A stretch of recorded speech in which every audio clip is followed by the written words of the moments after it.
Hello friends, आज हम छप्पय का वेरी इंपॉर्टेंट क्वेश्चन करने वाले हैं। छप्पय जो है नाभादास के द्वारा लिखी गई है। फर्स्ट क्वेश्चन है, सूर्य के काव्य की किन विशेषताओं का उल्लेख कवि नाभादास ने किया है? तो सूर्य यानी सूरदास, तो सूर्य कृष्ण काव्य परंपरा के कवि है, यानी सूरदास कृष्ण भक्ति के कवि हैं और कृष्ण जी के बारे में ही वो ज़्यादा बातें लिखते हैं। सूर्य अष्टछाप के 8 कवियों में प्रथम है। कृष्ण उनके इष्ट देव है, यानी भगवान है। सूर्य की कविता में उक्ति का चमत्कार, वाक चातुर्य, अनूठे अनुप्रास और वर्णों की यथार्थ स्थिति मिलती है। उनकी कविता में वचन एवं प्रेम की निर्वाह गहराई के साथ मिलता है। उनकी तुकवादी में अद्भुत अर्थ छिपा रहता है, यानी जो कोई भी वो बात बोलते हैं वो सीधे सीधे ना होकर एक गूढ़ अर्थ रखती है। उनके हृदय में श्री कृष्ण के प्रति भक्ति दिव्य रूप से प्रतिबिंबित होता दिखाई पड़ता है। वे श्री कृष्ण की लीला का बखान करते हैं। उन्होंने अपनी जीवा और वाणी से प्रभु श्री कृष्ण के जन्म, कर्म, गुण, रूप इत्यादि के दिव्य दृष्टि से देखकर प्रकाशित किया है। जो भक्त उनके गुणों का श्रवण एवं धारण करता है उसकी बुद्धि विमल, शुद्ध एवं पारदर्शी हो जाती है। कहने का मतलब है कि जितने भी भगवान के इन्होंने कर्मों को लिखा है, अगर उनके कर्मों को कोई भी व्यक्ति सुनता है, साफ है कि वो उनका भक्त है, उनके आदर्शों पर चलना चाहता है, तो उसकी बुद्धि साफ सुथरी हो जाती है, वह पारदर्शी हो जाता है, मन में कोई छल कपट नहीं रहता है।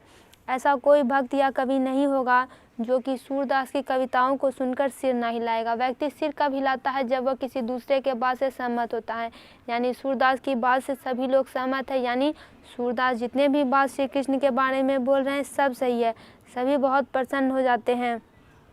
और इन पंक्तियों में सूर्य की काव्य कला एवं उनकी प्रभान्विति का बखान किया गया है। कबीर ने भक्ति को कितना महत्व दिया है? तो कबीर यानी कबीरदास निर्गुण संत काव्य परंपरा के कवि थे। वे समाज में घूम घूम कर समाज और भक्ति पद्धति के दोष को बतलाते थे। वे घट घट में बसे राम को जागृत करने पर बल देते थे। वे 2.5 अक्षर प्रेम पर बल देते थे। वे हिंदू धर्म में व्याप्त पाखंडों एवं रूढ़ियों की निंदा करते थे, यानी हिंदू धर्म में भी जितनी भी बुराइयां थी उनके दोषों को वो दूर करना चाहते थे।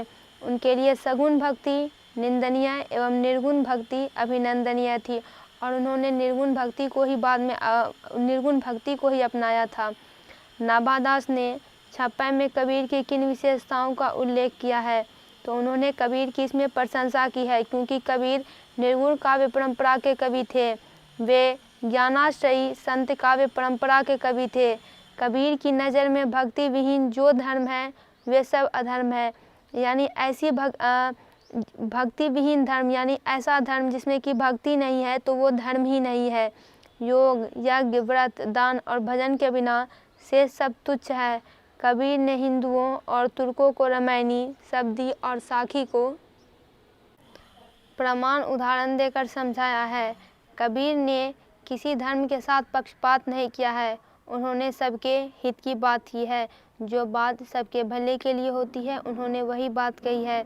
जगत की दशा देखकर ही कबीर ने अपनी बात की, मुँह देखी बात उन्होंने नहीं की। कबीर ने शुद्ध अंतःकरण से की गई भक्ति को श्रेष्ठ माना है। सच है, कबीर वाणी के डिक्टेटर थे।